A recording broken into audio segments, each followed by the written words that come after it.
On this week's edition of Black and Long, we have a Homestead Aero. It is gloss black, 58-inch span, blades are plastic. It has an uplight, although since the bulbs are out, it does not work right now, so you just have to deal with this. Yeah, this is one of the last fans Homestead actually manufactured. This fan is labeled, or not labeled, it's dated April of 1993. So what that essentially means is, yeah, you either see these labeled Homestead or Aero by, Homestead or Airflow by Casablanca. Okay, most of these are seen as Airflow, because Casablanca ate up Homestead. So this one's actually labeled Homestead. So, yeah. This is one of Homestead's contemporary models. Big ol' dome-shaped motor. Long toothed, trailing toothed plastic blades. And up here, that's the uplight.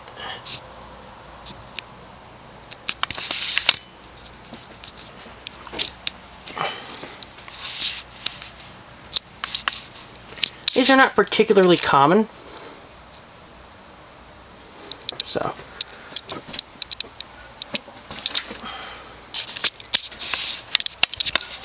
but yeah, they offered a couple of contemporary fans. They offered the Aero, as you see here. They offered the Airflow, and a few others, but these are the two other funkier designs. So, anyway, let's see how it performs. This fan likely came with a remote, but I'm running it on a, if I can get the control, a Nutone 4-speed control. Rated for 1.5 amps. The fan is not reversible.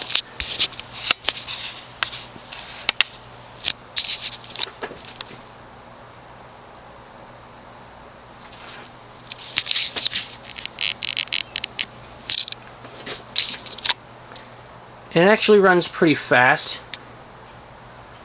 which makes sense because the blades are thin plastic. But yeah, this is low speed. It's a little fast for a low. I don't particularly care for it. So what this would have used would be a universal remote, essentially, which just gave you 3 speeds, no directional changes, and light control. These things never had a downlight. They were all only uplight. So basically these things were basically designed to kind of mimic an eclipse, where it would light the ceiling and you see the huge sphere behind or in front of the ring of, fire, so to speak. Alright. See light around the moon, basically. Sorry, words are hard.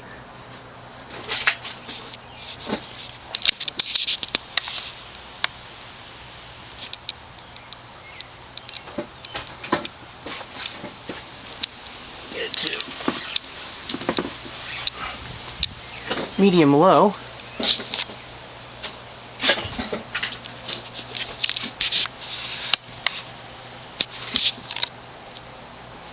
Now, medium-low really is your medium speed. And this is fast even for your average 52-inch fan. I mean, the only reason this thing is 58 is because the hub that the blades mount to is extra wide. Really, the blades are about 21 inches long. I think this thing uses somewhere around maybe a 172 by 12, maybe 172 by 14, something like that.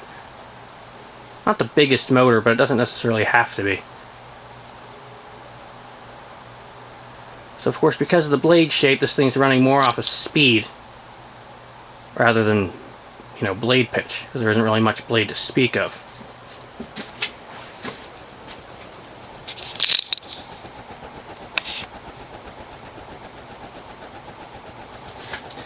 And it hums a bit. Not loudly per se, it just hums, so you might notice it. Anyway, medium high isn't going to do much, so I'm going to go straight to full blast.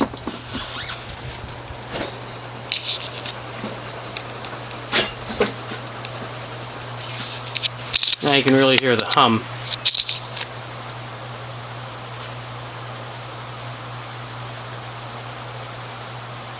The bearings are a little on the worn-ish side, but they're smooth at least.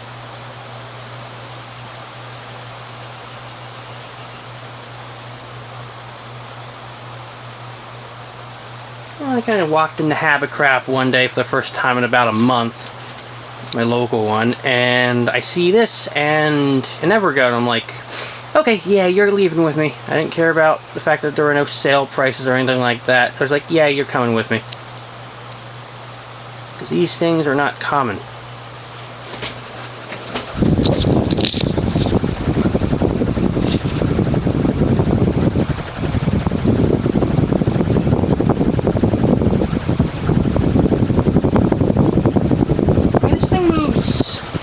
I would say an average amount of air. It's not the most powerful fan in existence,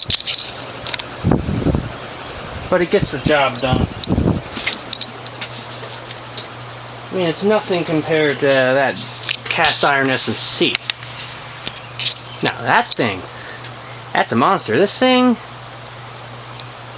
I would say it's more akin to a 52-inch fan in terms of performance.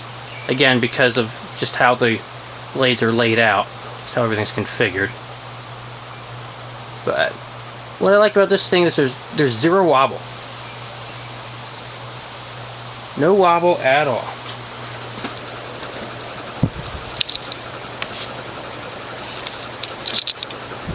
Anyway, let's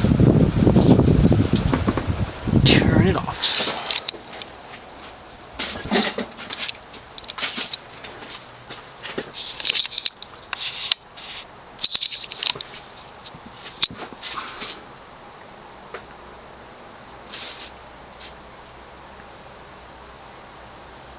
Yeah, to say it more clearly, when the uplight is on, seeing it from below, the huge spherical or semi-spherical motor housing, right? It looks like a total solar eclipse. Because you'll see light all around this giant black disc. I do believe some call it the Ring of Fire, but now you usually only see these in white. What doesn't surface very often is black. White, kind of plebe. I've never really been... This wasn't really a fan I've ever really wanted to go out of my way for.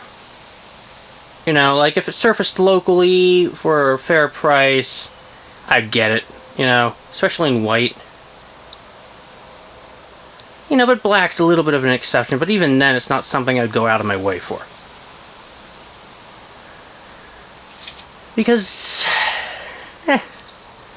these contemporary designs don't really do that much for me. Some people love them, I'm not as crazy about them. But that's just my take.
And there you have it.